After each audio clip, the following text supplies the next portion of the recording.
Hi there, hope you are doing good. So this is an Excel sheet in which some modification is required. And yes, let me go back to the requirements. The amendments required are four.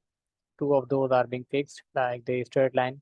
You want to have a straight line in here. I have already done it. Let me show you the screen. So this is done.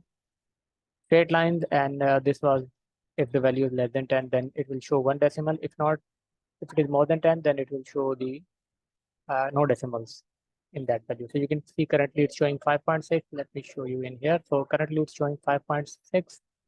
So if I'll maybe divide it by 2, let's see how it goes. All right.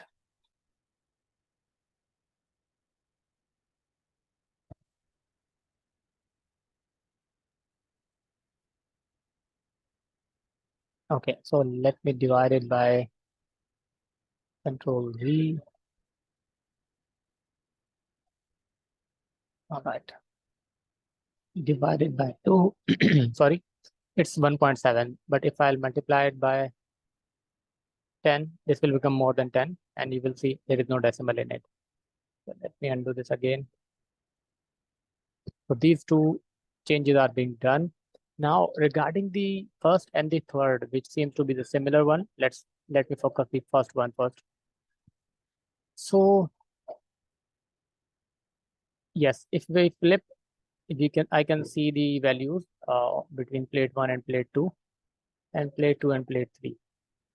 So the way currently it is happening, let me explain that so that you can give me a better idea. So when I'm working on this one, the initial setup is like uh, it will take the smallest value from this column at the top. So this will become 3, then 88, then 173, then 258, then 543, and 513, and that's it. It will end in here. But now you again want to enter a 3, which resembles to maybe this. And maybe you are taking all these entry like 0.83 in here, then 0.242, 4.5, 6.13, 11.19, and 10.373. So if you are taking all these values starting from this row, which is test 2, I don't know, which is not logical. And then I can pull the values against those in here. It's easy, no problem. But yeah, but when you go to the plate 3, and here, let me go to the plate 4. So here you are entering data manually. So you are using first 3 values, and then all the data are manual entered. So let me try think about it so that I can figure out the automation, how we can do it. So how we are doing it, we are always taking the first one, the smallest one, then then the next large number. So it's 36. You can see the first one is 22 and then 36, and then the next largest number is 70. We are taking a 70, then we are taking a next largest number 104.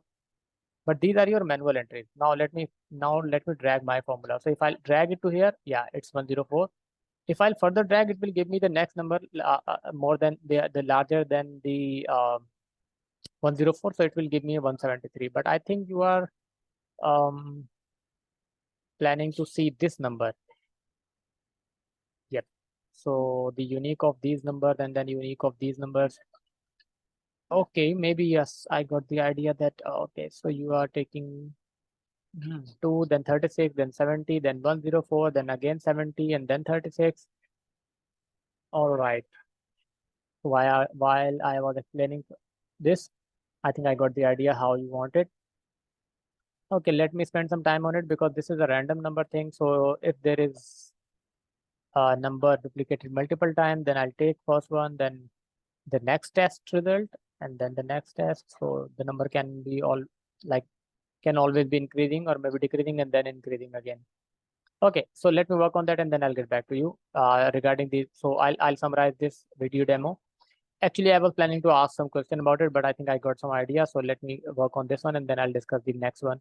Once this one is done, then I'll discuss the third point. So meanwhile, this is the update. Looking forward for your review. Take care. Bye.